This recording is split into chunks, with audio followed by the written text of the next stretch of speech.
Eh bien, bonjour Sylvain. Mes chers amis, nous sommes ravis d'avoir Sylvain Ferreira de nouveau avec nous. Il nous a fait l'honneur d'être interviewé par nous sur Point de rupture en début de ce mois de janvier 2026. Et il y a beaucoup d'entre vous qui avaient dit que c'était trop court. Et c'était peut-être de ma faute parce que j'avais coupé un peu trop court, etc. Mais c'était une question de temps qui nous était alloué. Mais là, après, j'ai eu l'occasion de parler avec Sylvain de pas mal de choses et il m'a interpellé sur des idées assez intéressantes. Beaucoup de gens aujourd'hui ont tendance à simplifier les relations internationales en disant que les États-Unis suivent coûte que coûte Israël dans tous les domaines, que l'AIPAC, le lobby pro-sioniste, etc., est hyper puissant aux États-Unis. C'est vrai, c'est un fait, et que les gens pensent que Trump est volontairement soumis à Israël.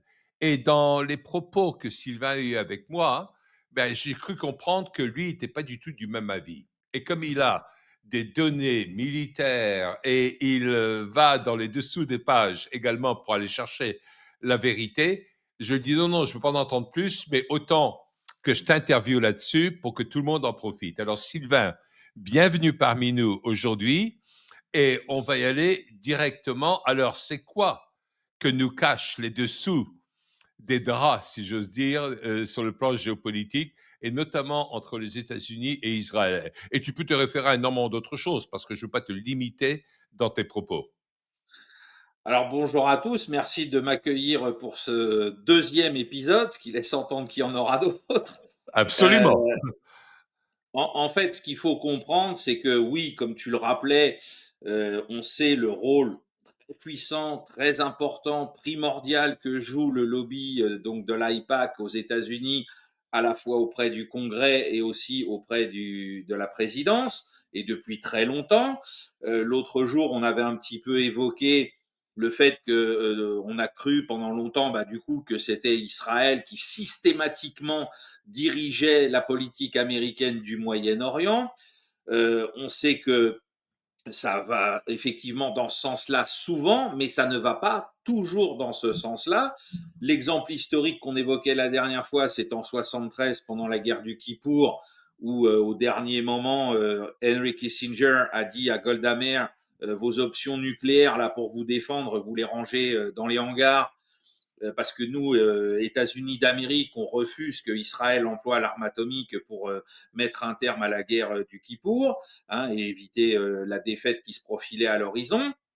Donc ça, c'est un des premiers cas dans l'histoire où on a bien vu qu'à la fin, si pour des questions essentielles et vitales à la politique étrangère des États-Unis, il était nécessaire d'imposer sa volonté à Israël, les États-Unis pouvaient le faire.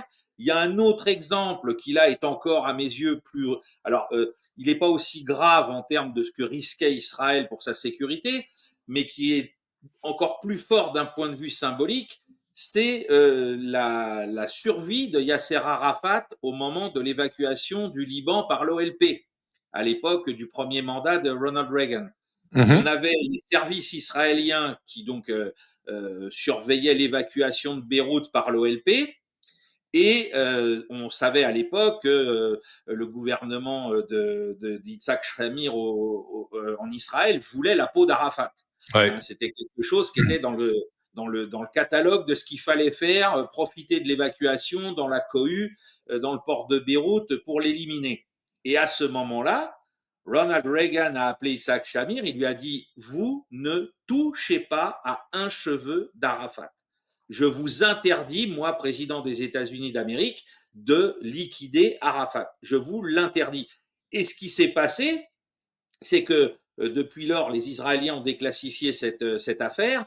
Les snipers, les tireurs d'élite des forces spéciales israéliennes ont envoyé des photos à leurs homologues de la CIA pour montrer leur bonne foi, parce qu'ils ont pris en photo le réticule des fusils à longue portée de précision dans lesquels, dans le crosshairs, on avait la tête d'Arafat. Hein. Donc voilà, à ce moment-là, bah, les Israéliens qui soi-disant dictent tout le temps leurs lois aux États-Unis, bah non, ils ont été obligés d'accepter ce que Ronald Reagan leur avait imposé, à savoir que Yasser Arafat, c'est on touche pas, on le tue pas, on l'assassine pas. Voilà. Donc c'est les deux gros exemples de ce qui s'est passé dans l'histoire assez récente, on va dire, ces 50 dernières années.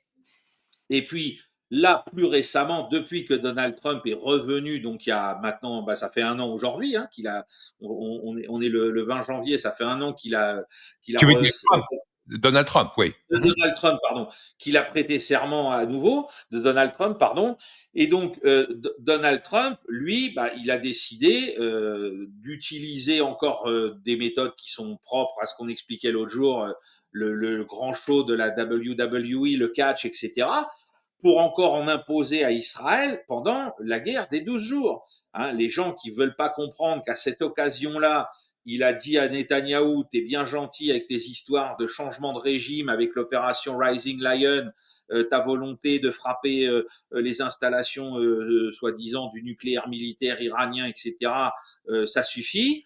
Il a joué ce grand sketch monumental qui va rester dans les annales de l'histoire militaire avec l'opération Midnight Hammer, qui est le premier volet du grand spectacle, hein, parce que donc là on nous a fait le coup les bombardiers B1, les ravitaillements en vol, des centaines d'appareils d'accompagnement et tout ça. On apprend quelques jours après les frappes, alors que Trump dit voilà, il n'y a plus de programme nucléaire iranien, que des photos satellites américaines nous disent oui, mais avant la frappe, là, les types, ils ont retiré les centrifugeuses qu'il y avait dans la montagne. Bon, alors même après, on a Pete, Exet, on a Rubio qui sait de dire tous, non, non, mais vous inquiétez pas, on a tout cassé, etc. Pas de polémique. Bon, et quelques jours encore après, et là, moi, je mets au défi quelqu'un de trouver un président américain depuis 250 ans, puisque ça va être l'anniversaire de l'indépendance des États-Unis dans quelques mois, qu'a laissé un ennemi des États-Unis frapper une base américaine en retour en l'ayant vidée au préalable. J'ai jamais vu ça. C'est-à-dire que là, c'était le grand spectacle. Et tout ça, l'objectif, c'était de dire aux Israéliens, maintenant, on arrête.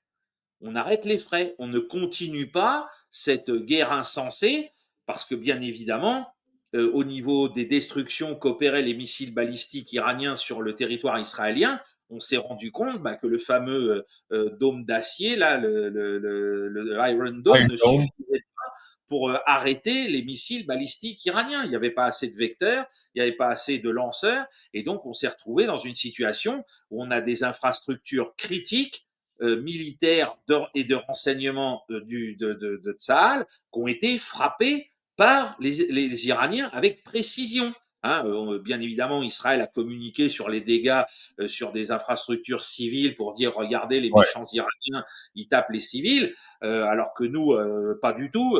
Non, si quand même, on a vu les images de ce que vous avez bombardé à Téhéran, vous foutez pas de la gueule du monde. Mais c'était pour dire aux Israéliens maintenant on arrête. On arrête, hein, on va passer à autre chose. Hein, il faut à tout prix que ça change. Et puis, alors ça c'est sur le plan militaire, mais quelques mois auparavant, juste au moment de son investiture, Donald Trump, il a cassé le bras de Netanyahou sur Gaza pour lui imposer un premier cessez-le-feu. Alors même si ça n'a pas, a pas duré aussi longtemps que l'espérait Trump pour qu'on débouche tout de suite sur des accords, il a quand même réussi, grâce à Steve Witkoff, qui a débarqué à Jérusalem et qui a dit à Tel Aviv et qui a dit à Netanyahou, maintenant, tu signes ça et il y a un cessez-le-feu tout de suite. Vous ne pouvez pas indéfiniment continuer ce qui se passe à Gaza. Hein. Et ça, il y a plein de gens qui le prennent comme une espèce de comédie. Non, là, c'était vraiment du concret. En plus, dans les jours qu'on suivit, pour vraiment enfoncer le clou, Netanyahou s'est retrouvé à Washington avec, il croyait, il venait d'Europe, il croyait qu'on allait parler des histoires de tarifs ou ce genre de choses dont parlait Donald Trump, hein, les droits de douane et tout ça. Et puis Donald Trump lui a dit non, non, mais attends, mon coco, là maintenant, c'est pas que de ça dont on va parler. On va aussi parler du dossier iranien, mais tel que moi je veux le régler, pas tel que toi tu as envie de le régler. Et il l'a mis devant le fait accompli par rapport à la durée du cessez-le-feu qu'il y avait à l'époque à Gaza, la façon dont ça devait se structurer. Donc on voit bien que oui, il y a des résistances. Hein, l'AIPAC, les gens qui soutiennent Netanyahou sont pas là à abdiquer facilement, Mais Donald Trump, lui, il a décidé d'imposer sa marque sur ces rapports-là. Et je pense que la semaine dernière, avec ce qui s'est passé de nouveau avec l'Iran, on a vu là encore un Donald Trump qui n'était pas le toutou de Netanyahou. Alors même si certains disent aujourd'hui, oui, il a reculé, mais c'est pour mieux sauter demain, etc. Moi, je reste très prudent quant à ces paris-là. Hein, je n'oublie pas qu'il y a des relations diplomatiques secrètes enfin secrètes, discrètes entre Téhéran et les Américains sans les Israéliens. Hein, je rappelle, c'est ça qu'avait fait capoter le premier cessez-le-feu. Faut pas oublier ça. Hein. À Gaza, le premier cessez-le-feu, il a capoté parce que Netanyahou a voulu se jouer de Donald Trump par rapport aux négociations que les Américains avaient entamées tout seuls avec le Hamas sans passer par Tel Aviv. Hein, donc y a vraiment une concurrence et une rivalité. C'est pas des alliés avec un qui est soumis à l'autre, etc. Pas du tout. J'allais rajouter, excuse-moi de t'interrompre, Sylvain, Je t'en prie. quelque chose là-dessus qui vient de se passer hier ou avant-hier, je crois, peut-être avant-hier. C'est-à-dire Trump qui est en train d'aller tous azimuts. On pourrait éventuellement parler du Groenland, peut-être qu'on en parlera, on va voir. Mais où il a créé un Board of Peace, un conseil de Oui, la paix. Et il a proclamé tout de suite qu'il invite 60 pays. Il n'a même pas mentionné Israël. oui. Et le premier qu'il a mentionné, c'est Poutine. Ah ben oui, Il bien invite sûr. là-dessus. Et la première cible du Board of Peace pour amener une paix durable, c'est Gaza. Eh ben Et oui, oui, il est bien en train sûr. de parler du fait que l'Égypte contribuera à la reconstruction de Gaza, l'Arabie saoudite, etc., etc. Et il ne parle pas d'Israël du tout dans tout ça. Je voulais seulement remettre ça parce que là, on voit un pattern, parce qu'il y a beaucoup de gens qui disent beaucoup de choses, mais il faut regarder les faits et les Et patterns oui, qui s'établissent. Mhm. ah bah bien évidemment, bien évidemment. Et puis je rappelle que la mauvaise volonté de Netanyahou à l'égard de Trump l'année dernière vis-à-vis du cessez-le-feu à Gaza et des négociations discrètes ou secrètes que menaient seuls les Américains avec le Hamas, ça a coûté la vie à un otage israélo-américain. Hein, parce que du coup, au lieu de pouvoir le libérer, le type, il a été vraisemblablement liquidé par une frappe israélienne pour pas que Trump puisse se gargariser d'avoir aidé à la libération d'un otage. Ouais. Euh, voilà, quand on sait comment, pour la politique américaine, la vie d'un Américain n'a aucun prix de négociation ou autre, je pense pas qu'à Washington, tout le monde a goûté avec plaisir à cette petite farce-là, hein, parce que ça a été absolument détestable. Donc, on a vu l'opération Midnight Hammer, et puis ensuite, on a vu le 13 octobre 2025 un discours absolument hallucinant de Donald Trump à la Knesset. Hein, c'est-à-dire qu'il a été invité, puisque là, il y avait le second, et peut-être effectivement, on peut dire second cessez-le-feu, qui fait qu'il n'y aura plus de conflit à Gaza, qui se mettait enfin en place, le retour des otages israéliens et des prisonniers israéliens, etc. Bon, bref. Et là, Trump, il fait un discours où, effectivement, dans sa première partie, comme il sait très bien le faire, il va caresser son interlocuteur dans le sens du poil en lui disant vous êtes les meilleurs, on a travaillé ensemble justement sur l'opération Midnight Hammer avec vos soldats, vous avez la meilleure armée du monde après la nôtre et tout ça, c'était un plaisir de bosser avec vous. Et puis ensuite, et alors là c'est là que les journalistes sont pas de très bonne foi quand ils rapportent tout ça, ensuite il met sur la table devant la Knesset le fait que maintenant c'est l'heure de la paix.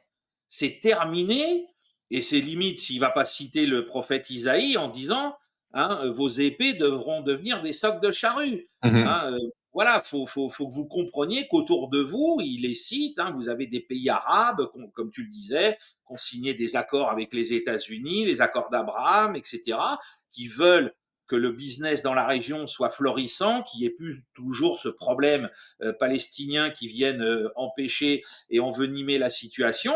Et donc, il dit à Israël, eux, ils ont signé, et donc maintenant, la balle, elle est dans votre camp. C'est à vous de faire l'effort de signer à votre tour et de vous conformer à vos engagements. Et il le fait d'autant plus facilement qu'il y a un élément que beaucoup de gens oublient. Alors c'est sûr, ça peut aussi créer des accélérations de bêtises. mais c'est que depuis le 13 juin l'année dernière, Netanyahou a réussi à faire, juste avant la guerre des 12 jours, c'était 24 heures avant, il a réussi à éviter une motion de censure à la Knesset. Oui. Et dans le processus démocratique israélien, ça lui donnait une fenêtre de tir d'un an avant que des élections puissent avoir lieu. Mais ça veut dire que le 14 juin prochain, c'est fini pour Netanyahou. Donc lui, il est dans une course contre la montre qui peut donc c'est pour ça qu'immédiatement il a déclenché l'opération Rising Lion. Mais de l'autre côté, ça veut dire aussi qu'il sait que le temps tourne et pas en sa faveur. Alors c'est pour ça qu'il a probablement relancé des opérations de changement de régime en Iran au cours de la dernière semaine de décembre. Mais ça ne veut pas dire qu'il va pouvoir réussir parce que Donald Trump, lui, il sait qu'il a plus de temps devant lui, qui doit assurer un avenir à plus long terme que le simple fait que Netanyahou essaye encore, par la guerre perpétuelle, de sauver sa carrière et sa peau. Parce que Donald Trump, lui, il gère les affaires des États-Unis et du monde. Benjamin Netanyahou, il s'occupe pour le moment, et Dieu merci, que d'Israël et plus pour très longtemps, puisque dans moins de 6 mois, les élections auront amené quelqu'un d'autre à sa place à la tête du pays. Voilà. Ça sera très intéressant parce que je crois que ça doit arriver peu de temps avant le bicentenaire des États-Unis. Ah oui, c'est Si ça. je ne C'est m'abuse, ça. les élections doivent avoir lieu le 14 juin. C'est à partir du 14 juin, ils peuvent être convoqués. Alors, j'ai C'est ça. pas eu. Et c'est très marrant parce que le 14 juin, c'est l'anniversaire de Trump. J'ai bien rajouté ça. Ah C'est bah oui. amusant la façon dont, si jamais on croyait à la simulation, ce serait le cas de le faire, mais c'est son anniversaire et c'est également le Flag Day aux États-Unis. Ah oui, d'accord. Oui.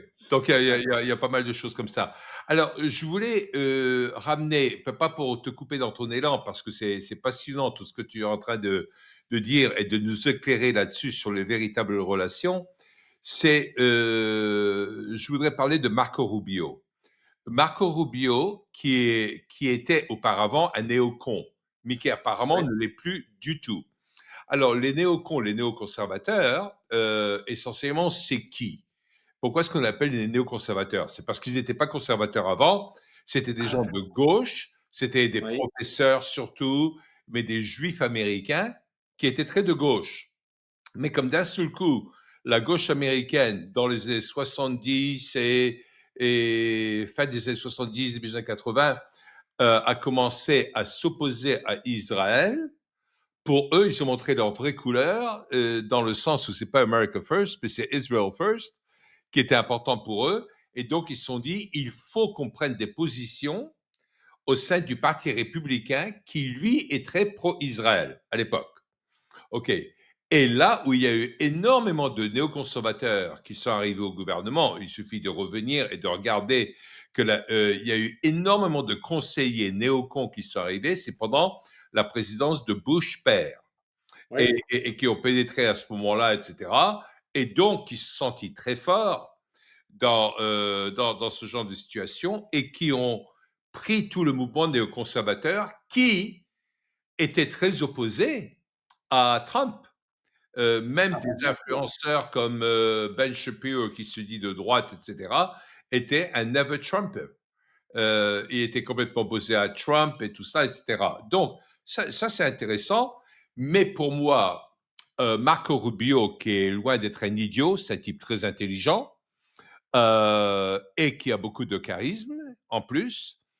Et lui était quand même très néoconservateur, comme beaucoup de gens de ses origines, parce qu'il est d'origine cubaine, hein, qui sont très anticommunistes, etc. Et il y a eu énormément de séquelles de l'anticommunisme qui est rentré dans les va-t-en-guerre permanents, où on Oui. confond entre l'Union soviétique et la Russie, des tas de choses comme ça, etc. Mais là, depuis qu'il a été appelé à être dans le gouvernement Trump, dès la première semaine, il a fait des annonces qui n'étaient pas du tout néocons. Et où Ah d'un bah seul coup, oui. c'est comme si ses yeux avaient été ouverts. Il y a dû y avoir quelques discussions très intéressantes entre lui et Trump, Oui. entre le moment de l'élection et le moment de l'inauguration. Mais aujourd'hui, c'est pas qu'il se soumet complètement à la politique de Trump. Bien sûr qu'il se soumet parce que Trump, c'est pas un tendre sur ce plan-là.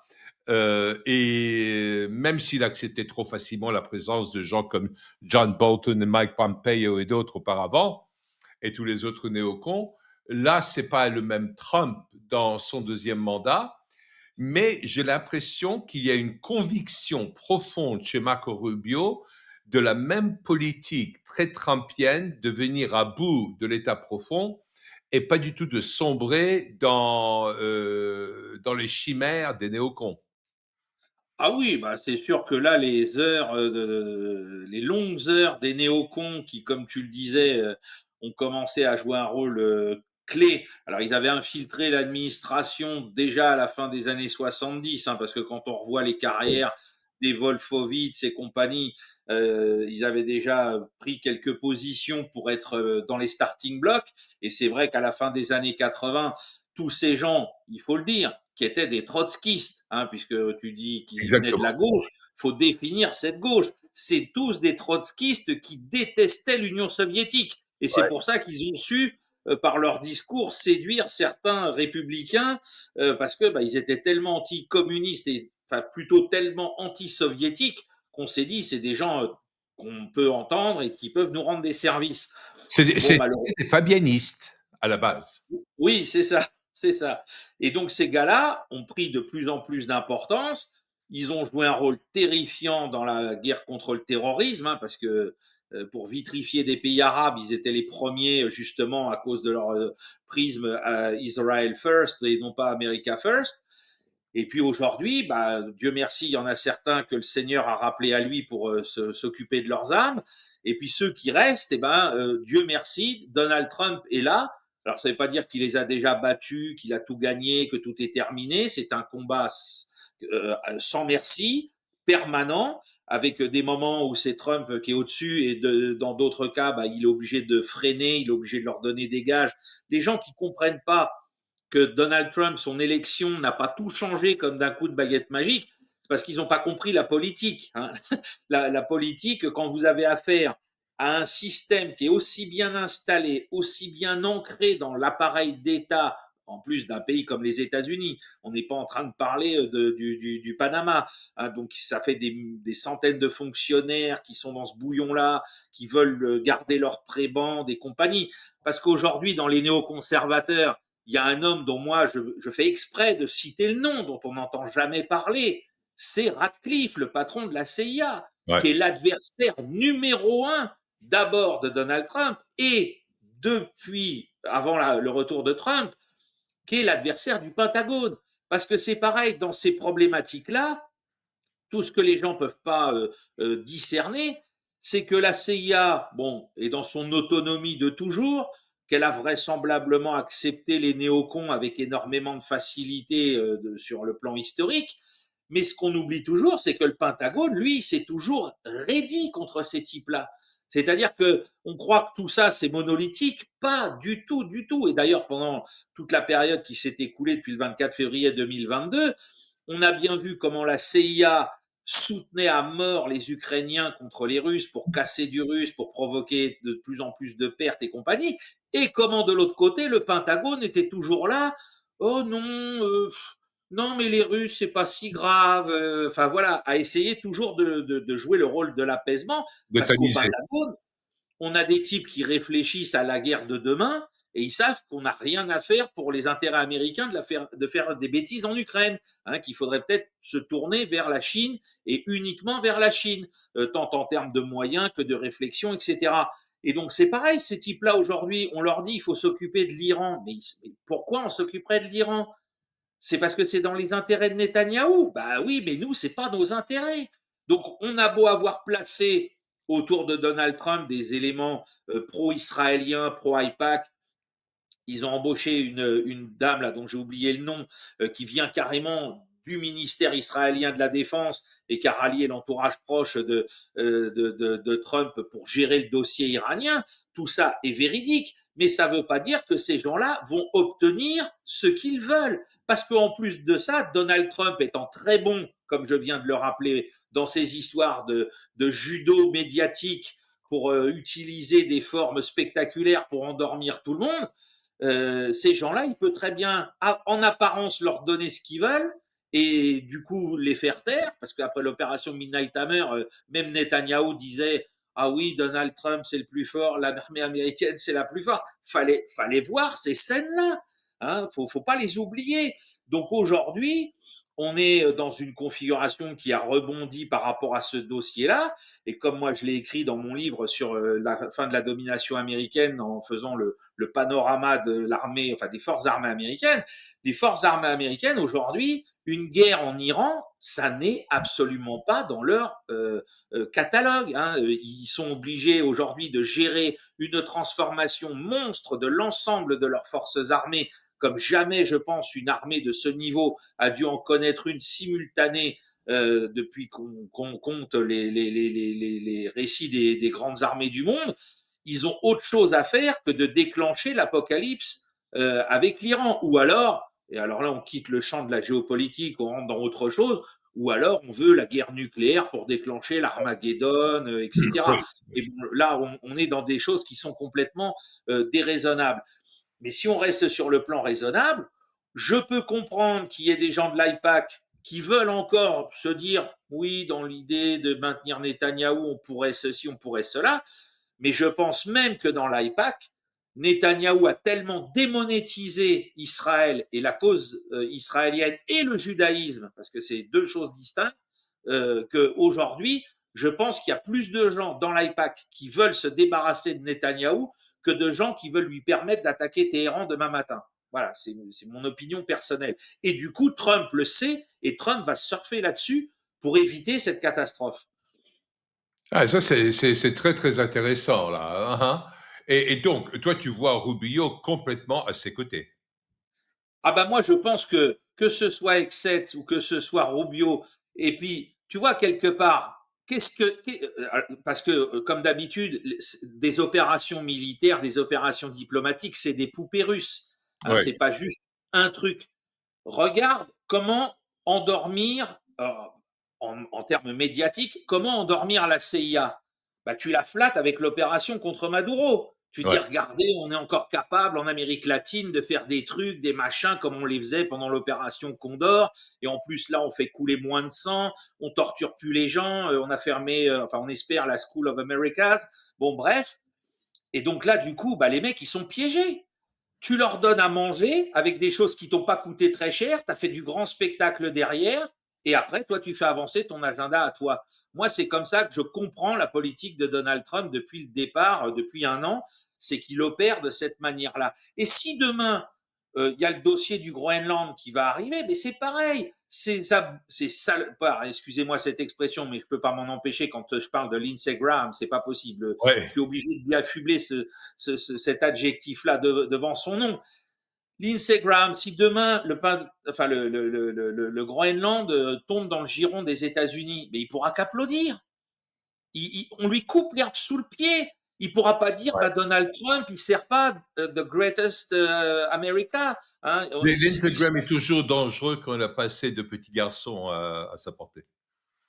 Oui, oui, aussi, aussi. Mais voilà, il faut comprendre que l'opération avec Maduro, il y a des choses de politique étrangère, de haute politique étrangère, mais il y a aussi un rapport, on en parlait l'autre jour sur le plan électoral avec les midterms, pour que le peuple américain comprenne que Donald Trump n'a pas abandonné et bradé le MAGA, mais il y a aussi l'idée que du coup, bah tiens, les néocons bah, qui restent encore là comme l'Instagram ou comme les Kagan Nuland, tiens, bah voilà, vous avez eu un os à ronger, et puis demain vous aurez le Groenland, et pendant ce temps-là, vous me foutez la paix sur les dossiers hyper fragiles, hyper tendancieux comme L'Iran. l'Iran hein, et l'Ukraine. Et comme ça, vous nous laissez faire et on passe à autre chose. Moi, c'est comme ça que j'entends la politique étrangère de Donald Trump, et je la trouve, contrairement à ce que pensent beaucoup de gens, extrêmement intelligente, subtile, et bien évidemment, par rapport au peuple américain, il faut du spectacle, il faut des grandes démonstrations de force, même si derrière on sait que c'est du catch, hein, que c'est la WWE.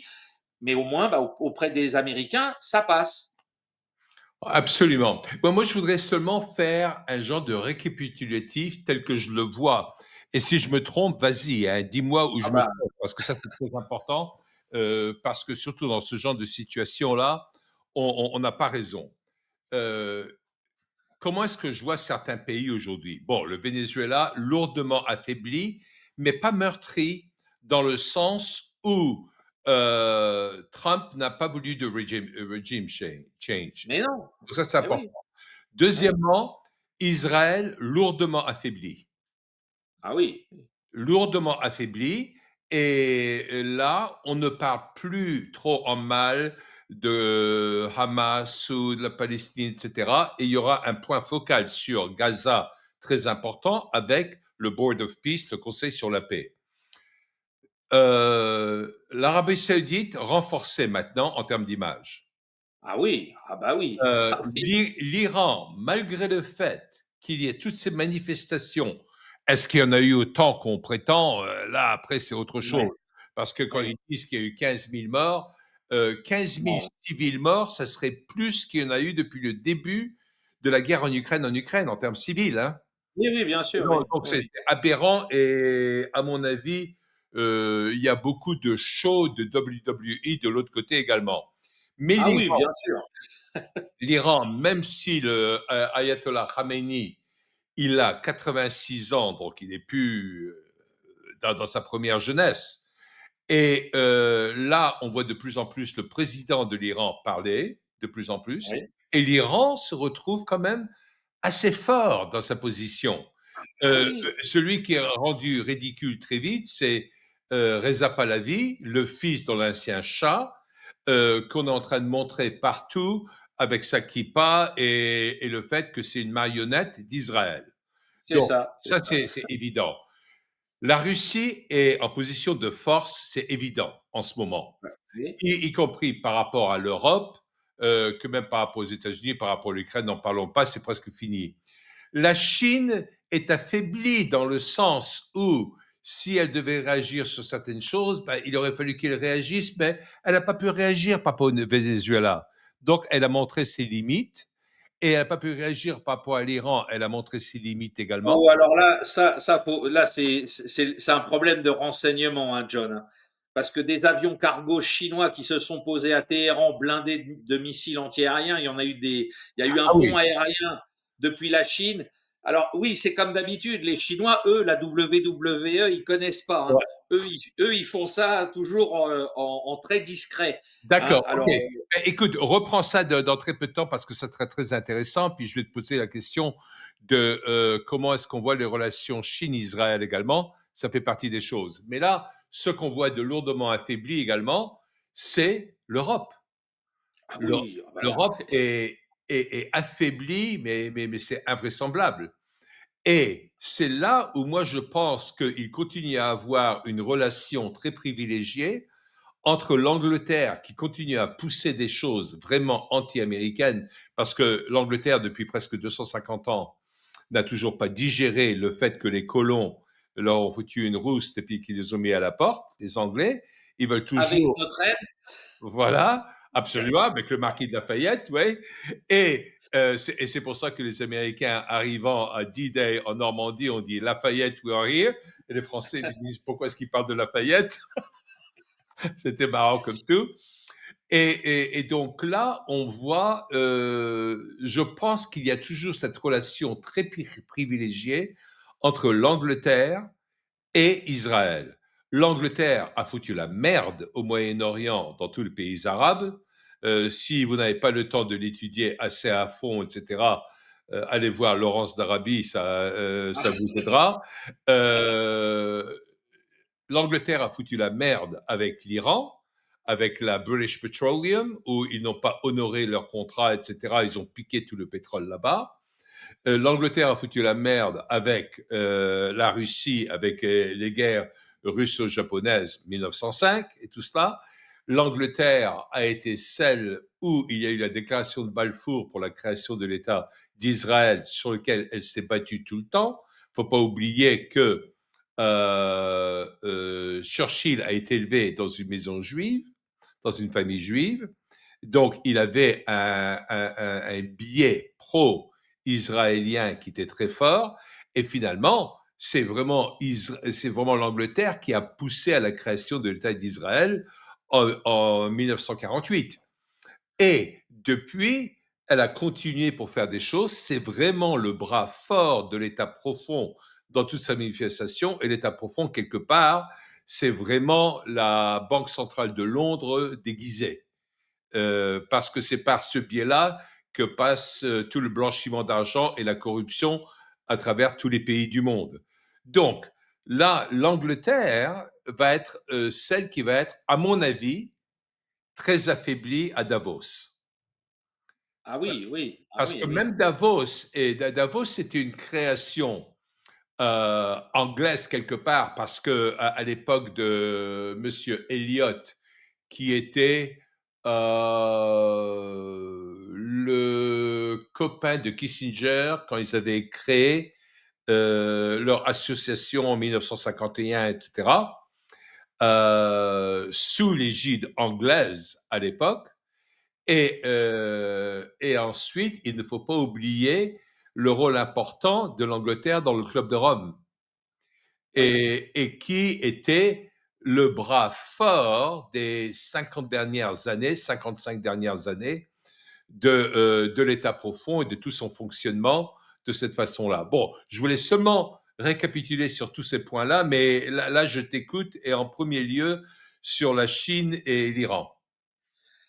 Ah mais les Chinois donc qui opèrent pas eux dans le cadre du spectaculaire et du catch à l'américaine, eux ils ont comme d'habitude opéré discrètement mais efficacement.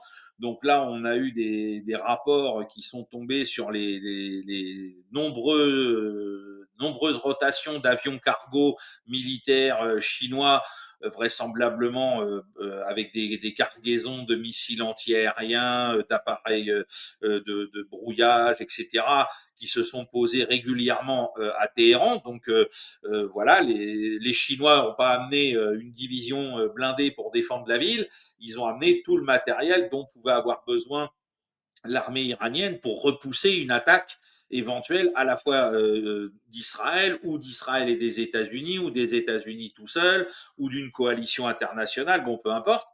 Donc je pense que ça a été un message très fort.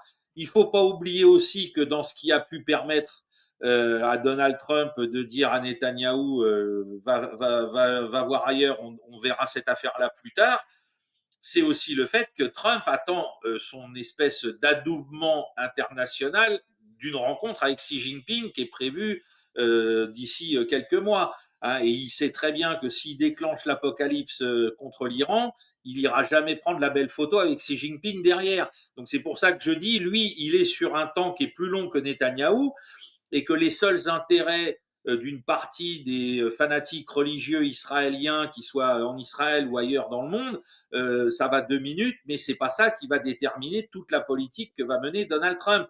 Parce que même pour lui, si on le fait passer pour quelqu'un qui pense à son ego et à son image, bah lui, l'idée de faire la photo avec Xi Jinping dans quelques mois, c'est plus important que de savoir si on va lancer des bombes sur Téhéran demain matin. Et c'est d'ailleurs pour ça qu'il a joué avec ce jeu d'idées. Bon, alors, où on en est dans le décompte des morts? Est-ce qu'il tire sur la foule? Est-ce qu'il tire pas sur la foule? Et s'il est finalement le nombre de gens qui ont été tués, on voit bien que c'est pas parce que c'est l'armée ou les Bassidji ou les gardiens de la Révolution qui font un massacre. Ben nous, on n'a aucune raison finalement d'intervenir. Hein, les ONG qui pourtant sont plutôt pro-occidentales, nous disent que la réalité, c'est 2400 morts environ. Donc on est loin déjà des 12, 15, 20 000 que j'ai pu lire la semaine dernière. On est aussi, il y a certains médecins légistes iraniens qui avancent cette hypothèse, on est peut-être aussi sur des opérations type Maïdan, c'est-à-dire des types qui ont été infiltrés et qui ont tiré sur la foule comme à Maïdan pour faire du tort au régime iranien, qu'on n'avait pas besoin tellement il est détestable sur plein de points de vue. Donc il y a tout ça. Et puis à la fin, en termes de diplomatie proche, la mauvaise idée des Israéliens, ça a été d'aller chercher bon, la minorité azérie en infiltrant des agents du Mossad pour les instruire et leur donner des flingues et puis justement faire les images qu'on a vues à la télé. Mais ça a été de faire la même chose avec la minorité kurde. Kurde. Mhm. Et là, qu'est-ce qui s'est passé? Il y a un autre acteur tout de suite qui est arrivé dans le jeu. C'est Ankara, où Erdogan, il a dit quoi? Les Kurdes armés en Iran pour prendre le pouvoir? Mais vous êtes complètement tapés, les copains. Parce que nous, il est hors de question qu'on les laisse prendre le pouvoir. On est en train de régler le problème kurde en Syrie. On est en train de régler potentiellement avec Bagdad le problème kurde en Irak, avec notre frontière commune. Vous n'allez pas nous créer un problème kurde en Iran. C'est pas possible. Donc, les services secrets turcs ont tout de suite donné des infos aux Iraniens pour attraper les meneurs. Enfin, voilà. Donc là encore, le sultan qui joue un jeu très subtil et très intelligent de défense des intérêts de son pays, ce dont tout le monde en Europe devrait s'inspirer. Hein, lui, il a dit, oh là là, les intérêts turcs, c'est pas que les Kurdes en Iran soient armés puis qu'ils nous foutent le dawa, c'est qu'ils soient calmés par le régime des mollahs. On s'en fiche si c'est des mollahs chiites et que nous, on est sunnites. On envoie les renseignements pour que ces gens-là soient appréhendés. Donc tout ça, ça a laissé entendre à Donald Trump, avec en plus, en finalité, pour finir le gâteau, les positions saoudiennes, les positions qataries, émiraties, de dire mais nous on veut pas d'un changement de régime qui déboucherait sur l'effondrement de l'État iranien comme ça a été le cas avec l'Irak ou la Syrie, foutez-nous la paix avec ça. Trump il a dit c'est bon, on arrête les frais hein, et on change tout. Et moi je veux revenir sur un point de politique intérieure américain et de sociologie des États-Unis qui est très très important que nous ici on ne mesure pas. Tu rappelais que dans les campus jusque dans les années 90 tout le monde était pro-Israël. Hein. La jeunesse américaine, elle était sensibilisée par les études sur la Shoah, etc., à la cause israélienne. On pouvait presque tout accepter d'Israël. Pourtant, déjà avec Sabra et Shatila en 82, on avait commencé à avoir des doutes. Mais grosso modo, tout le monde était favorable par défaut à la cause israélienne. Et là, ce qu'a fait Netanyahou à Gaza, ça a créé un discrédit dans la jeunesse américaine Ouais. démocrate. Hein. C'est-à-dire que on a vu sur les campus américains toute cette jeunesse qui votait démocrate dire ah ben non ce récit-là on peut plus l'accepter. Hein. Et l'AIPAC, parce qu'il faut pas croire que l'AIPAC ils sont toujours à faire aussi ce que Netanyahou veut. Eux ils sont là pour défendre la cause d'Israël. Et Netanyahou a montré dans son entêtement, dans son délire politique qu'à la fin, il discréditait Israël à un tel degré à l'étranger qu'il en devenait dangereux. Donc, là encore, le monolithisme et le manichéisme, il faut arrêter ça tout de suite, parce que demain, au niveau Amérique, on le voit avec des gens comme Nick Fuentes, ben on commence à avoir une libération de la parole Ouais. au sujet d'Israël, au sujet des lobbies israéliens, etc. Et je pense qu'il y a plein de juifs américains qui se disent, si on ne prend pas ça en compte, on va au devant d'une catastrophe, mais vraiment d'une catastrophe, et qui va non seulement mettre en péril Israël, mais qui va aussi mettre en péril, et là ça n'a pas de rapport normalement, tous les juifs dans le monde. Parce qu'on n'a jamais vu autant d'antisémitisme qu'à cause des blagues de Netanyahou, enfin des mauvaises blagues de Netanyahou, faut pas l'oublier. Donc le côté tout ça serait manichéen, monolithique et compagnie, non, non, non, c'est beaucoup plus complexe. Et à l'intérieur même du judaïsme, à l'intérieur même des pro-israéliens, il y a des camps qui s'affrontent, il y a des factions. Et aujourd'hui, ces factions-là se rendent bien compte que Netanyahou est plus un danger qu'autre chose, d'abord pour les juifs à l'étranger, c'est ce qu'on dit des juifs français comme Ronnie Broman entre autres, hein, en France, hein, le président, enfin l'un des fondateurs de Médecins sans frontières, et puis ce qu'on dit plein de juifs américains. Quand on voit les positions des grands professeurs américains comme Omer Bartov sur la Shoah, qui sont les spécialistes de la Shoah, ils ont dit, bah voilà, à Gaza, moi qui suis un spécialiste de ce qu'est un génocide, je peux vous dire que Israël, et pourtant j'ai aussi un passeport israélien, c'est aussi un génocide. Et ces choses-là, on ne pouvait pas les entendre il y a 20 ans. Hein. Donc là, on a changé de paradigme et il faut en comprendre toutes les subtilités et comprendre que Donald Trump, au milieu de ses subtilités, très intelligemment à mes yeux, il navigue pour défendre les intérêts des États-Unis d'Amérique. Hein, voilà. Je suis pas. Les gens doivent comprendre que quand je parle en bien de Donald Trump, c'est pas parce que je suis admiratif en tant que Français, parce que voilà, il défend pas mes intérêts. Mais je trouve quand on doit apprécier, c'est comme quand je dis des choses, comme j'ai expliqué tout à l'heure au sujet d'Erdogan. Erdogan, je peux pas le voir en peinture. Hein, il représente tout ce que je déteste dans cette région par rapport aux chrétiens arméniens. Mais néanmoins, je suis obligé de reconnaître que politiquement, bah, c'est une pointure. Et je pense que Donald Trump est de cette trempe-là et qui cache en plus très bien son jeu en jouant au bourrin avec ses déclarations. Hein, les gens s'attachent à ses déclarations et comme tu disais tout à l'heure, ils oublient ce qu'il fait. Alors que c'est ça qui doit servir à faire notre évaluation de sa politique. Ouais, ouais, ben, et il va faire. Moi, j'attends à ce qu'il fasse des déclarations très importantes à Davos. Alors, on va chercher à l'interviewer sur des tas de sujets, mais ça, c'est une des richesses de Trump, c'est qu'il a ouvert tellement de dossiers, ce que même les journalistes savent même plus par lesquels commencer. Ah bah, C'est, c'est ce que disait Charles Pasqua autrefois, hein, quand vous avez une affaire aux fesses, faut créer une affaire dans l'affaire pour que tout le monde oublie la première affaire. absolument. Ben, Et c'est un peu ça avec Donald Trump. Quoi. c'est tout à fait vrai. Mais, ben, on va bien voir ce qui va se passer. Là, il y a une division au sein de l'Europe qui est terrible au sujet du Groenland déjà. Ah bah alors là, alors, oui, pour revenir à toute ta question, si on conclut sur le problème de l'Europe, quand j'ai dit, voilà, il y a eu des gens qui ont sorti cette carte un peu rigolote du monde, tu sais, le planisphère coupé en trois, Ouais. Trump, enfin, Poutine et puis Xi, il y a un trou noir dans cette carte, c'est l'Europe occidentale. C'est-à-dire que dans cette carte, on ne sait pas où nous sommes. Nous, on a tout perdu. On est en train de vivre les dernières heures de cette perte. Hein, c'est-à-dire que on avait une souveraineté autrefois, on dominait le monde, bien sûr politiquement et militairement, mais aussi d'un point de vue du prestige, de notre culture, de notre religion, etc. On a tout perdu. Et donc, bah, par conséquent, aujourd'hui, on n'existe plus. C'est-à-dire, il y a un trou noir sur la carte. Alors, ok, on est en Europe, mais en tant que, enfin, au niveau géographique, mais en tant que puissance politique, économique, civilisationnelle, on n'existe plus. Voilà.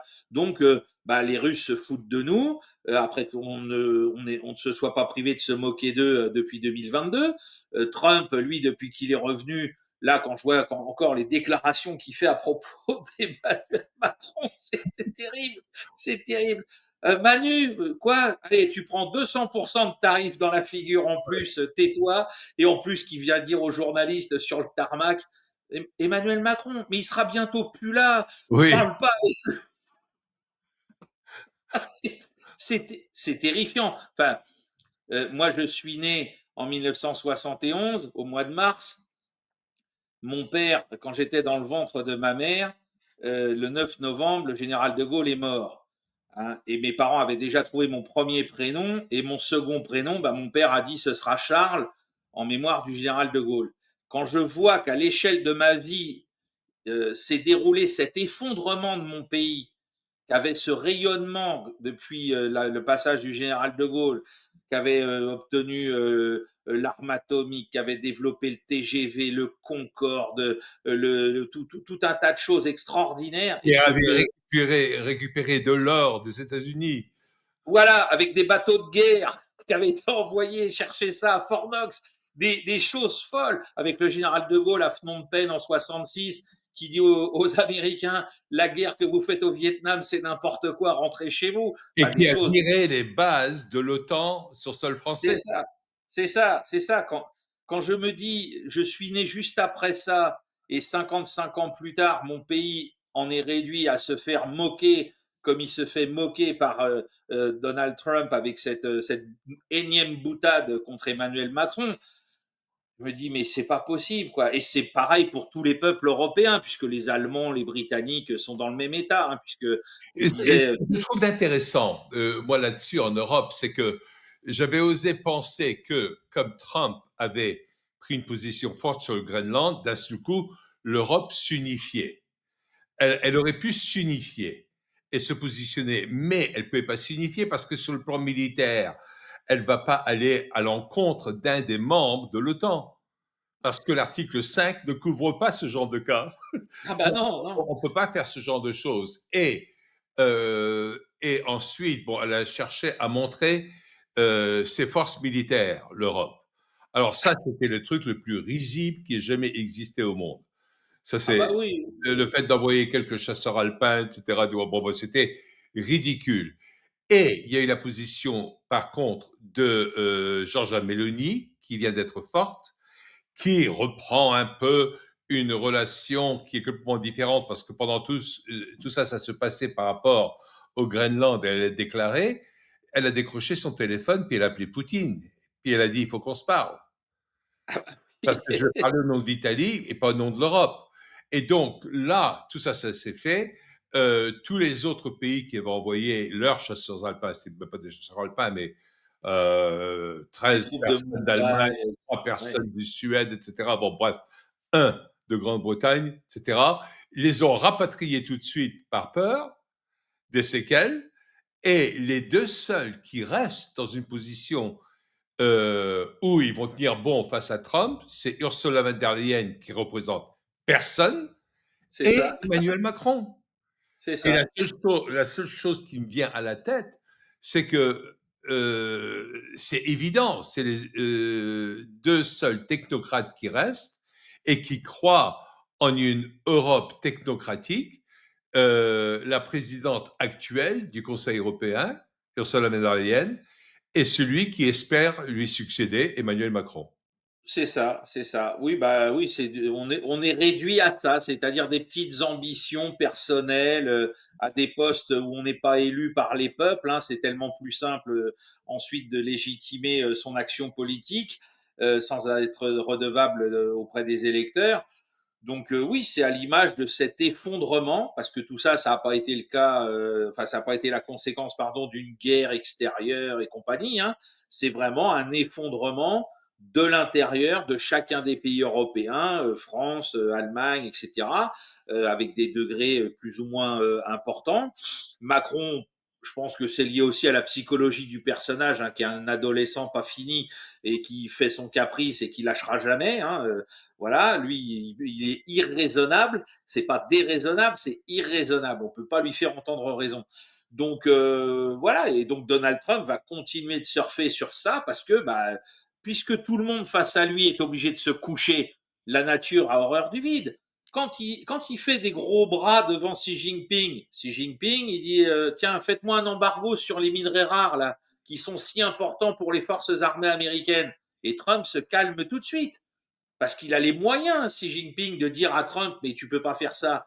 Nous, on a les moyens, mais on veut pas les utiliser. Bon, bah, ça revient au même que si on n'en avait pas. Donc, Trump, il continuera. Et même sur le plan militaire, toi tu es expert militaire, il y a des gens qui étaient étonnés parce que j'ai soulevé cette question il y a quelques jours dans une de mes émissions sur le fait que même l'OTAN européen, parce que maintenant il faut distinguer entre l'OTAN global avec l'Amérique et l'OTAN européen, et donc l'OTAN européen, en dehors de la France qui a des Rafales, le reste, ils ont des F-35 et les Oui, F-35 ont besoin d'être activés par les Américains qui changent oui, de code toutes les 48 heures, donc qui contrôlent en fin de compte les avions qu'ils ont vendus.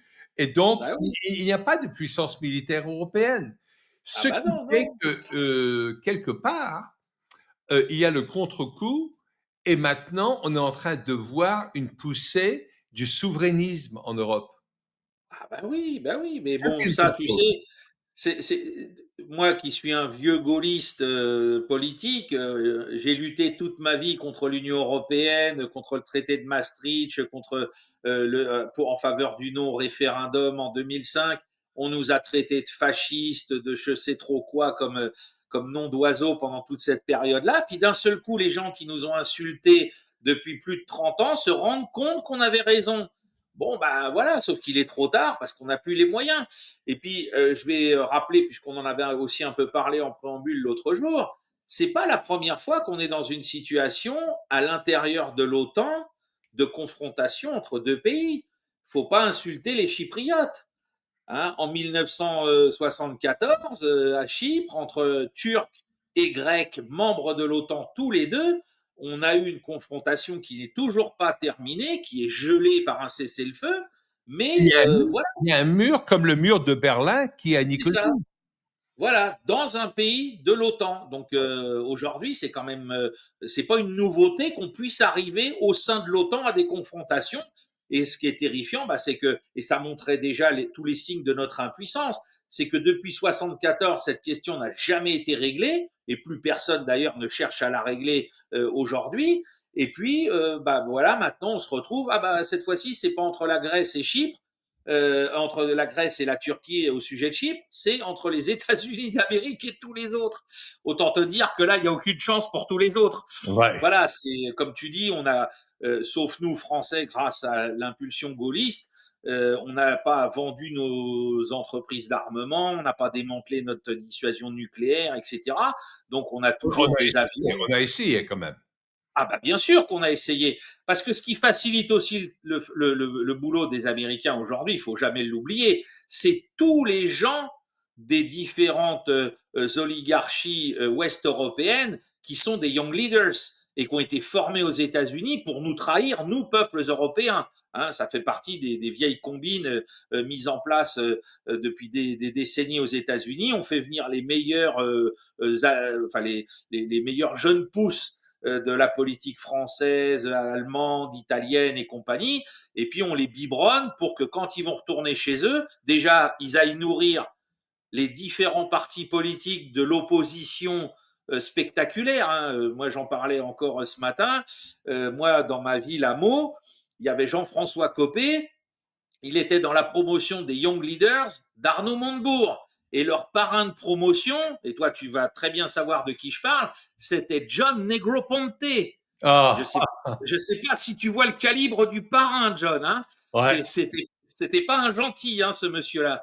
Donc voilà. Et donc bah, Copé a fini au RPR, ouais, Montebourg au Parti socialiste, et ces gens-là te jouent le jeu ouais. spectaculaire d'une opposition politique qui finalement n'existe pas. Alors, pour que les gens sachent, c'est pas nouveau, hein, cette histoire de Young Leaders. C'est quelque chose qui a été engendré complètement depuis le Club de Rome et Oui, ensuite avec la création de Davos et du Forum économique mondial. Je pense toujours au World Economic Forum. Je pense d'abord en anglais à ça. C'est des formations après. Euh, et tout le monde voit Klaus Schwab comme un vieux aujourd'hui, mais Klaus Schwab était un young leader sous oui. l'égide de Kissinger. Et oui, bien sûr, bien C'était un sûr. Ah oui, protégé de Kissinger. ah oui, quand je dis ça fait longtemps que ça existe, ça fait, oui, effectivement, depuis la fin des années 60 que le système est bien installé, Ouais. bien rodé, et que ça a permis de gangréner tous les pays de l'Europe de l'Ouest. Et depuis la chute du mur, on a vécu les mêmes problèmes avec toutes les oligarchies polonaises, tchèques, slovaques, hongroises, etc., où on a partout. Madame Meloni, elle est un peu à part parce qu'elle vient pas du Young Leaders classique. Elle vient, et ça je le rappelle toujours à mes amis italiens qui se voient déjà mieux que nous en Europe, en France notamment. Madame Meloni, elle a été formée à l'Institut Aspen au moment où un des parrains de l'Institut, c'était Madeleine Albright. Donc encore des gens très peu recommandables. Absolument. Et Madeleine Albright qui a dit, bon, 500 000 Enfants enfants irakiens. morts en Irak, bof. Voilà, Ouais, ouais, ça valait la peine. ouais. Voilà, donc Euh, c'est Tu sais, il y a beaucoup de gens qui posent la question, mais pourquoi est-ce que Davos existe? À quoi est-ce que ça sert? Et parce que c'est compliqué, mais à qui est-ce que ça bénéficie et tout cela? Je crois que pour beaucoup de gens, ils ne comprennent pas certains éléments d'économie. ah Euh, oui, dans une entreprise, dans une entreprise, tant qu'elle est en croissance, elle ne s'enrichit pas réellement. C'est-à-dire, elle ne rend pas les investisseurs riches parce qu'il faut réutiliser le capital oui, pour alimenter la croissance. Il faut qu'il soit là, c'est vivant. Et ça a des retombées positives sur tous ceux qui font le travail, tous les gens qui travaillent, qui consomment, qui font des choses comme ça, etc. Là, eux, ils en bénéficient. Mais les gros oligarques ne bénéficient pas. Dans les entreprises, quand une entreprise est en pleine croissance, il faut toujours réinvestir le capital, réinvestir les dividendes pour alimenter, pour que la trésorerie puisse permettre la croissance. Alors que quand une entreprise arrête de croître, c'est là qu'on peut la piller. C'est ça. C'est C'est là où ça. on peut piquer tout le fric, c'est là où les oligarques se délectent. Et c'est pour ça que, à l'époque du Club de Rome, de nouveau, on revient à toute cette période-là, et de Davos et tout ça, il y a un livre fondamental qui est sorti, qui s'appelait, je crois, il est sorti en 72, The Limits of Growth. Ah oui, oui. Et ça expliquait tout ça. Et ça disait quoi? Ben, il fallait arrêter la croissance. Il fallait avoir. J'ai pris des notes ici d'ailleurs. Qu'est-ce qu'ils ont dit directement? Ouais, j'aimerais bien, si tu permets de te le lire, c'est très rapide, mais c'est Je t'en prie. important. Hein? Depuis 1968, le Club de Rome a arrangé par le biais de leaders et agents de changement, hein, c'est leur texte, hein, Oui, oui. euh, de s'adresser à des problèmes globaux à travers un regard systémique. Ça ne veut rien dire un regard systémique, mais ça fait intelligent et les gens disent ah ben d'accord, si c'est un regard systémique, c'est bon. Ils ont dû y penser, ça veut rien dire, mais ça impressionne des cons. Quoi. Moins C'est je te ça. comprends, plus tu dois être intelligent. Bon, construire sur des décennies de prévisions reconnues, c'est ce qu'ils disent, hein, il donne les adjectifs pour justifier les mots, de prévisions reconnues, y compris l'impact global et l'héritage de Limits of Growth en 1972. L'organisateur continue à provoquer des questions vitales, à défier des paradigmes établis. Alors là, ça embarque toute la jeunesse qui est toujours rebelle, etc. Ah, on va abolir les paradigmes établis. C'est bon donc. Ok, c'est bien écrit, hein, c'est de la bonne manipulation. Tu parles de manichéisme, là, on est en plein dedans. Ah oui, oui. À formater le discours public, merci Edward Bernays, hein, le neveu de Freud, hein, qui Oui, est oui. le père de la propagande, et à poser les fondations pour des transformations matérielles et culturelles nécessaires pour accomplir l'équité globale sur une planète saine et paisible. Ben, on a Waouh. tout le programme qui est là. Oui, et alors, faut revenir du coup au bout de cette chaîne, au bout de cet arc-là, à ce que fait Donald Trump. Parce que tout ce qui est décrit là, c'est quoi? Puisqu'on parle effectivement de pillage des entreprises, de pillage des moteurs de l'économie. Ces moteurs-là, ils existaient grâce à quoi? À la production industrielle, hein, à la production de biens manufacturés. Et ce document-là, atteste d'une chose, c'est le basculement vers la phase ultime du capital tel que l'a décrite Karl Marx, c'est-à-dire la financiarisation du capital, où il Voilà. n'y a plus rien derrière, hein, où c'est que des jeux que certains qualifient de casinos, d'échanges de milliards qui n'existent même plus en argent sonnant et trébuchant, au détriment de la production. Et au bout de cet arc-là, Donald Trump, qui est un businessman, découvre que ça va couler l'Amérique, qui a Ouais. été le leader de cette croissance. Parce qu'il ne faut jamais oublier qu'en termes de croissance manufacturière, les États-Unis ont été leaders de tout ça, notamment avec en plus la phase dont on a déjà parlé souvent du complexe militaro-industriel, qui a été un des exemples de cette croissance industrielle. À la fin, il y avait bien des avions, des chars et des navires de guerre. Hein, et ça a permis un enrichissement, une croissance monumentale aux États-Unis. Hein, les États-Unis sont sortis très enrichi d'un point de vue économique de la Seconde Guerre mondiale grâce à ça. Et Trump, lui, il arrive et il se rend compte que la financiarisation qui est décidée voilà, à la fin des années 60, début 70, a détruit l'Amérique au sens propre du terme. Le Les cartel bancaire. voilà, c'est ça. Et donc lui, il dit, il faut revenir. Alors est-ce qu'il y arrivera? C'est ça la grande interrogation que tout le monde peut légitimement se poser. Est-ce qu'il n'est pas trop tard pour pouvoir d'abord arrêter ce processus, le modifier et revenir, alors pas revenir en arrière, mais remettre sur les rails Oui. d'autres systèmes de production modernes? C'est ce qu'il est en train de faire. Il va C'est ça. complètement à l'encontre de ce qui était écrit dans Limits of Growth, parce que dans Limits of Growth, appelle à, et là on va retrouver Bill Gates, hein, la réduction de la population humaine, Eh c'est-à-dire oui, la population, c'est malthusien, c'est la vieille c'est théorie de ça. Malthus et tout ça. Et deuxièmement, l'arrêt du progrès scientifique et industriel. Et Bah le oui, Limits of Growth était devenu la Bible du Forum économique bah mondial. oui, ah Et, oui, ah et- oui, et donc, Trump, tout ce qu'il est en train de faire, c'est le contraire. Il c'est cherche ça, à c'est ça. réindustrialiser, il cherche à ce qu'il y ait de la croissance en population, en tout ça, etc.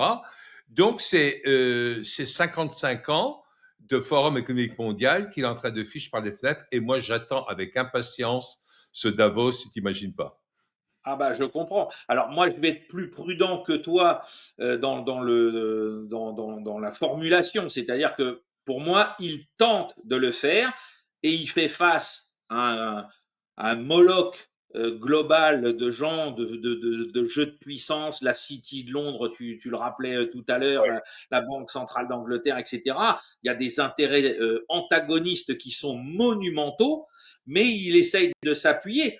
Si on prend rien que l'exemple de l'investissement de l'Arabie saoudite dans l'intelligence artificielle aux États-Unis, qui s'élève donc à environ 1000 milliards de dollars, on voit bien, voilà, il faut non plus se gaver de dividendes, mais il faut investir de Investir. l'argent Voilà. pour faire croître à nouveau de nouvelles formes d'économie. C'est le meilleur exemple qu'on puisse trouver qui explique en même temps la politique étrangère de Donald Trump. Ça va de pair.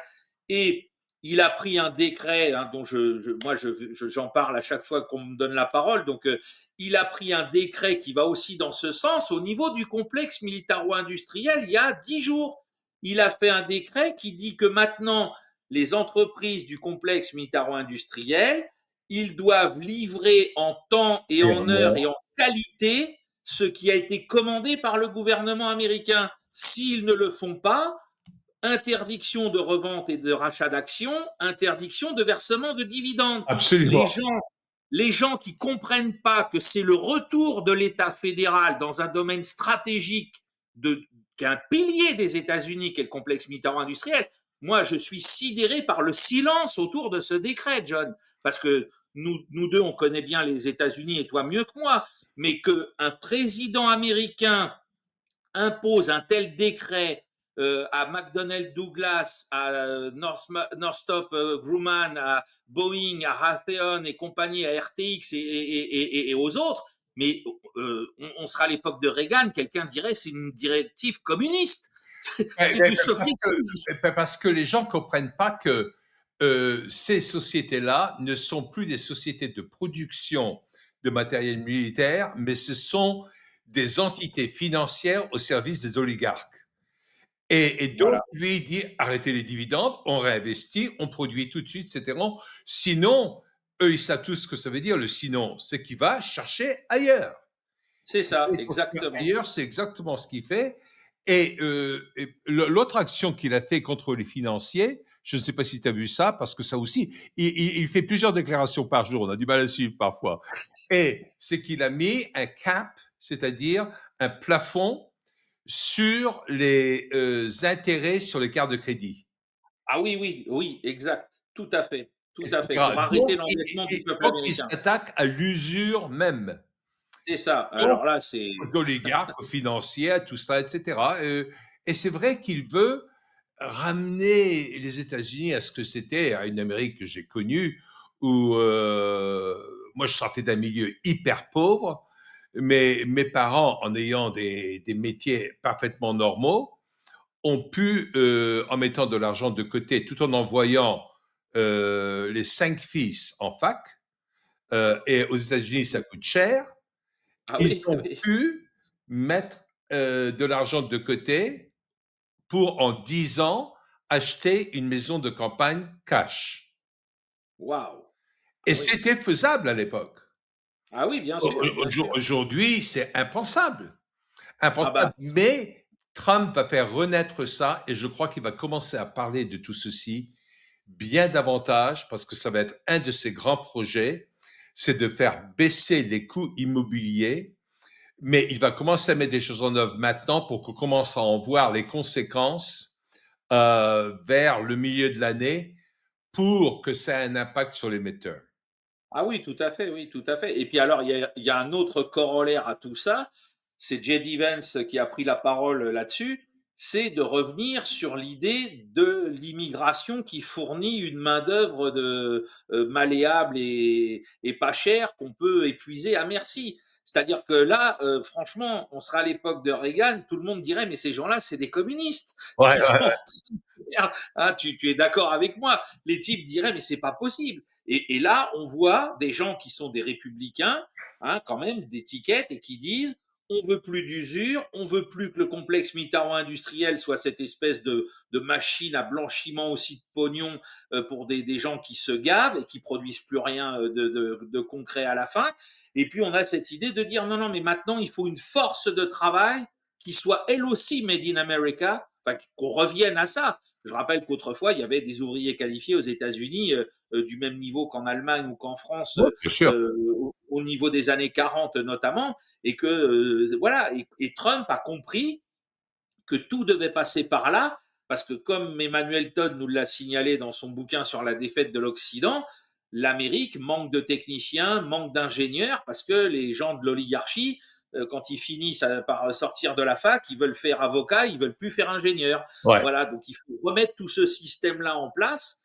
Moi, je ne sais pas s'il va y parvenir, mais en tout cas, c'est clair que c'est ça qui tente, et automatiquement, ils tentent ça contre des puissances dont on n'imagine pas la Ah oui, force. absolument, oui. Ça, Et, il va avoir du fil à retordre.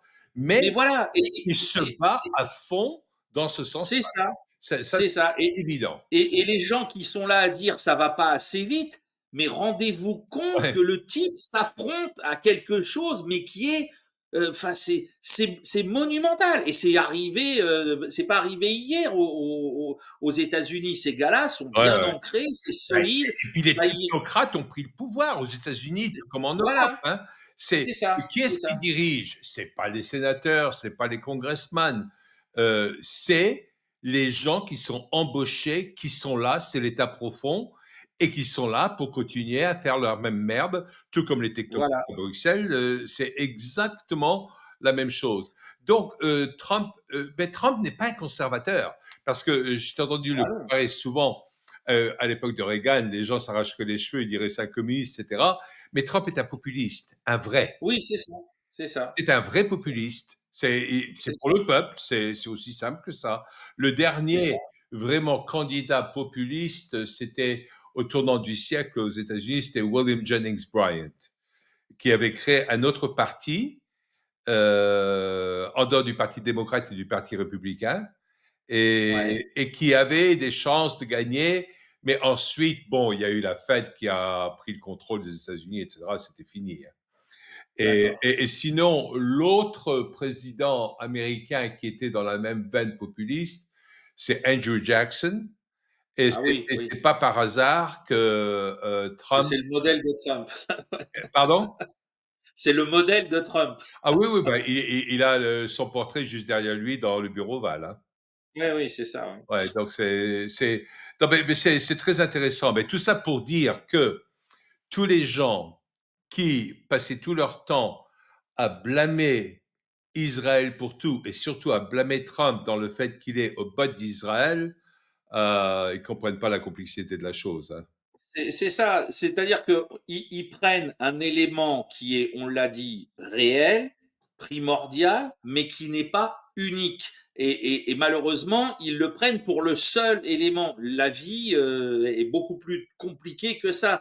Hein, il y a d'autres choses qui sont à prendre en compte. Alors, on n'a pas dit que cet élément-là devait pas être pris en compte, mais il faut le replacer dans un contexte plus global. Il faut lui donner sa juste valeur. Il faut pas en faire le phénomène qui écrase tous les autres. Hein, c'est un phénomène important, mais ce n'est pas le seul phénomène important avec lequel Trump jongle pour essayer de faire passer sa politique aussi bien sur le plan national que sur le plan international. Tu as émis plusieurs fois des doutes quant à sa capacité à réussir ou sa Oui, possibilité à réussir. Mais quand je regarde ce qu'il est en train de faire, parce qu'il est en train de prendre des mesures économiques, mais il est en train de prendre des mesures géopolitiques, et il agite quand même des menaces militaires derrière. On sait que la structure militaire américaine n'est pas ce qu'elle était auparavant, ni quoi que ce soit, etc., qui a été lourdement affaiblie. Mais dans les autres pays, on voit en Europe, elle a été affaiblie également. Il y a la Russie qui a un militaire en exercice, donc qui se renforce et qui existe. Mais il va y avoir j'ai l'impression, une bonne paix entre la Russie et l'Amérique. Et comme Poutine, à sa façon, est en train d'œuvrer dans le même sens, sauf que Poutine a commencé juste après le crack, le default de 98, non, de 98, oui, de 98, c'était ça.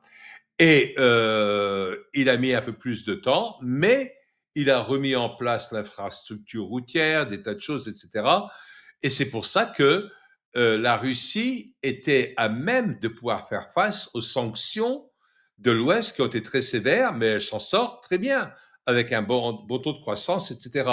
Maintenant, si les États-Unis fonctionnent de la même façon et vont vers de la croissance, et c'est ce qui est en train de se faire aux États-Unis, il y a croissance aujourd'hui, on estime entre 4,5 et 5%, le taux de croissance, qui est extraordinaire, qui est semblable à celui en Russie. Il est de combien en France, là? Il est à 0,6 ou 0,8 en réel. Je croyais que c'était 0,1. Mais bon. Ah bah alors, bon, ça a peut-être encore baissé depuis la Ouais, ouais, dernière fois que j'ai d'accord. OK. Ouais, réfléchi. c'est pas là. Mais donc, ce que je voudrais, c'est une estimation de ta part, parce qu'il a quand même cette capacité d'appuyer militairement, du moins de faire peur. Et le Groenland, pour moi, c'est chose faite. Euh, Ça va pas être dit. Si, ça va être discuté, etc. Mais ça sera fait. En Alberta, ils sont en train de réunir des voix pour se séparer du Canada. Je ne sais pas si tu as vu tout ça. Oui, oui, j'ai vu ça, oui. C'est fabuleux. Donc le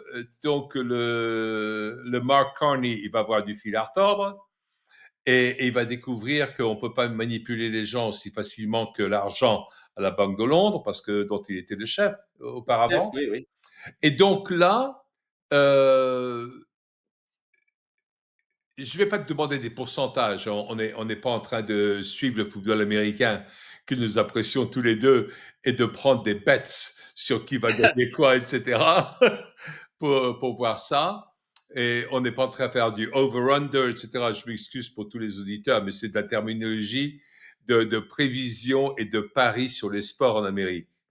Mais ce que je te demande, c'est quelque part de nous donner ce que toi tu crois qui va se passer au niveau de la capacité à réussir les choses de Trump ou pas.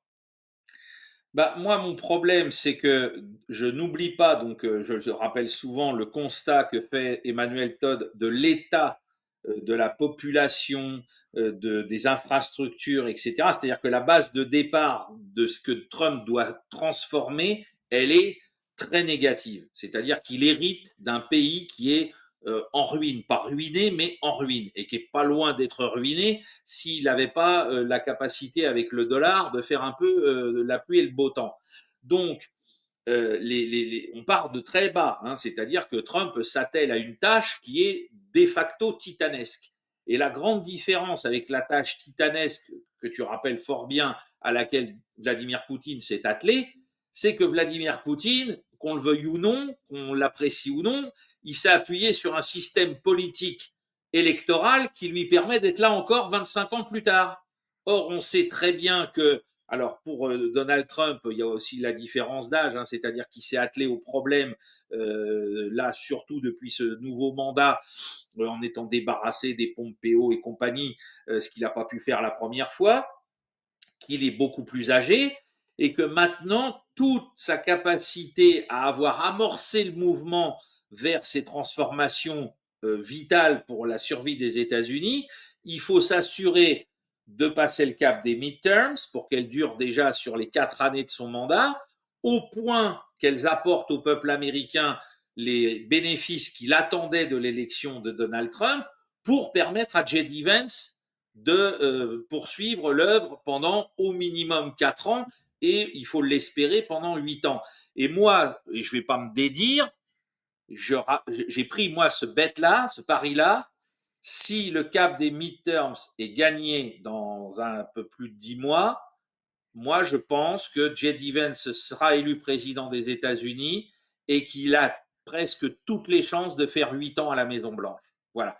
Mais maintenant, en étant intelligent, je répète aussi que je ne suis même pas sûr que si on cumulait ces 3 mandats-là dont je viens de parler, les États-Unis auraient réussi leur pari. Je n'en sais rien.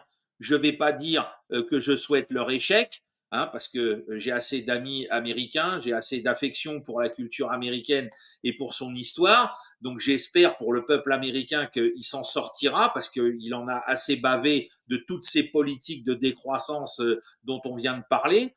Il l'a payé très cher parce que ce que les gens de gauche ici en Europe n'ont jamais compris depuis la fin du 19e siècle, c'est que la classe ouvrière qui a le plus pris sur le coin de la figure de la part du monde capitaliste complètement délirant, c'est la classe ouvrière américaine. Hein, faut pas l'oublier. Les gens oublient qu'aux États-Unis, il y a eu des luttes syndicales monumentales, des grèves, etc., et que ces gens-là méritent autant notre respect qu'on a de respect pour la classe ouvrière en France, en Grande-Bretagne ou en Allemagne. Donc moi, pour le bien-être du peuple américain, j'espère que tout ça va advenir, mais je ne suis pas certain que si ce scénario des 16 ans de populisme à la tête des États-Unis suffiront pour rattraper tout ce qui a été détruit pendant autant d'années. Je l'espère pour le peuple américain et je pense que par rebond, si les Américains sont enfin pacifiés avec eux-mêmes, ça permettra d'avoir des relations plus équilibrées avec le reste du monde. Et donc, c'est pour ça que, chrétiennement parlant, je souhaite tout ça. Hein. Et pour parler de J.D. Vance et pour parler de chrétiens et pour finir sur Israël, qu'a fait J.D. Vance lors de sa dernière visite en Israël il y a quelques semaines? Il a visité tous les hauts lieux chrétiens et il n'est pas allé devant le mur. Voilà, il n'est pas allé à Yad Vashem, il n'est pas allé devant le mur, il a fait que des visites dans des lieux chrétiens, les églises arméniennes orthodoxes, Ouais. etc., etc. Mhm. Voilà, si on peut finir là-dessus, moi, ma conclusion, c'est ça, c'est que J.D. Vance s'est placé entre les mains de notre Seigneur Jésus-Christ et que c'est ça le plus important. Ah bah, très bien. Merci beaucoup pour cette fin, Sylvain. Ce fut passionnant. Et si j'ose prétendre et te demander la gentillesse de bien vouloir accepter de nouveau d'apparaître régulièrement sur Point de rupture, ça sera avec grand plaisir de pouvoir t'écouter et de connaître tes opinions sur toutes les choses. Alors que là, ça va se développer énormément. La prochaine fois, ce sera après Davos. On voudra avoir tes avis sur tout ce qui a été dit. Moi, j'attends énormément de choses parce que on n'amène pas quand même une délégation de 300 personnes sans vouloir faire quelque chose. Ah oui, oui. C'est pas seulement pour montrer du muscle, mais je pense qu'il amène tous ces gens-là pour commencer à négocier des tas de trucs avec des tas d'autres pays. Mais oui, C'est bien aussi sûr. simple que ça sur place. Parce que l'Américain qui va à des congrès, c'est pas comme en France. Moi, je suis allé à des congrès, toutes sortes de congrès professionnels, etc., aussi bien en France qu'en Amérique. Et en France, je voyais toujours des gens venir et ils étaient là pour être vus, pour être pris en photo, etc. Alors, quand les Américains allaient à des congrès de ce genre, ben, c'était pour rencontrer du monde et négocier et faire des Bah oui, affaires et tout ça. Et c'était l'occasion d'être dans un certain état d'esprit, même si rater tous les blabla. Ce qui était important, c'est de faire des affaires, quoi. C'était c'est ça. ça.